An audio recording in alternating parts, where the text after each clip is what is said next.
పాలమూరుపై సవాల్, పార్టీల సివాల్. పరిపాలనపై చర్చకు సిద్ధమా? ప్రాజెక్టులపై ఎవరేం చేశారో చర్చించే దమ్ముందా అంటూ సీఎం రేవంత్ చేసిన సవాల్తో తెలంగాణలో పొలిటికల్ ప్రకంపనలు రేగుతున్నాయి. సవాల్కు సిద్ధంగానే ఉన్నాం, దమ్ముంటే రా అంటూ బీఆర్ఎస్ నేతలు ప్రతి సవాల్ చేయడంతో పొలిటికల్ వార్ మొదలైంది. నీ 10 ఏళ్ల పాలన, నా 30 నెలల పాలన, 2.5 ఏళ్ల పాలన ఎప్పుడు చర్చ చేద్దామో చెప్పు. రా అసెంబ్లీకి.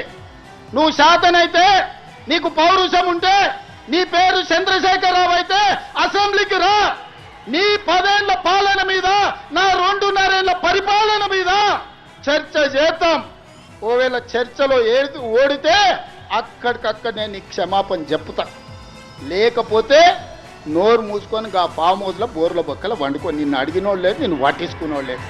పాలమూరు రంగారెడ్డి ప్రాజెక్టు పనుల పరిశీలన సందర్భంగా గత ప్రభుత్వంపై సీఎం రేవంత్ ఘాటు విమర్శలు చేశారు. పనులు చేయకుండానే ప్రాజెక్టు పేరుతో కమిషన్లు కొట్టేసి ఉమ్మడి పాలమూరు జిల్లాకు అన్యాయం చేశారంటూ గత పాలనపై రేవంత్ విమర్శలు చేశారు. నీళ్ల కోసం ఎన్ని నిధులు వెచ్చించారో చర్చించడానికి వస్తారా అంటూ సవాల్ విసిరారు. రేవంత్ చేసిన వ్యాఖ్యలకు బీఆర్ఎస్ నేతలు అంతే ధీటుగా కౌంటర్ ఇస్తున్నారు.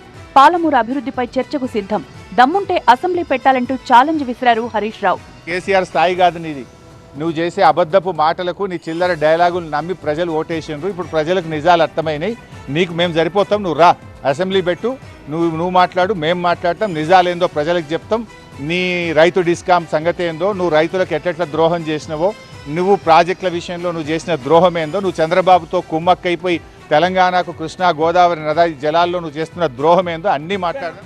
లిఫ్ట్ ఇరిగేషన్ ప్రాజెక్టుల్లో మొదట లిఫ్ట్ పనులే చేస్తారన్నారు మాజీ మంత్రి నిరంజన్ రెడ్డి. రేవంత్ తమను విమర్శించడమే పనిగా పెట్టుకున్నారన్నారు. పెండింగ్ పనులు పూర్తి చేయకుండా ప్రభుత్వానికి ఎవరడ్డం పడ్డారో చెప్పాలని ప్రశ్నిస్తున్నారు బీఆర్ఎస్ నేతలు. తాము పాదయాత్ర అనగానే ప్రభుత్వంలో కదలికొచ్చిందని బీఆర్ఎస్ నేతలు అంటున్నారు. పాలమూరు ప్రాజెక్టులో 27,000 ఎకరాల భూసేకరణ చేసి ప్రధాన పనులన్నీ పూర్తి చేసినప్పటికీ మిగిలిన పనులు చేయడంలో ఈ ప్రభుత్వం నిర్లక్ష్యంగా ఉందని ఆరోపిస్తున్నారు గులాబీ నేతలు. మొత్తంగా పాలమూరు గట్టు మీద పొలిటికల్ వరద పోటెత్తుతోంది.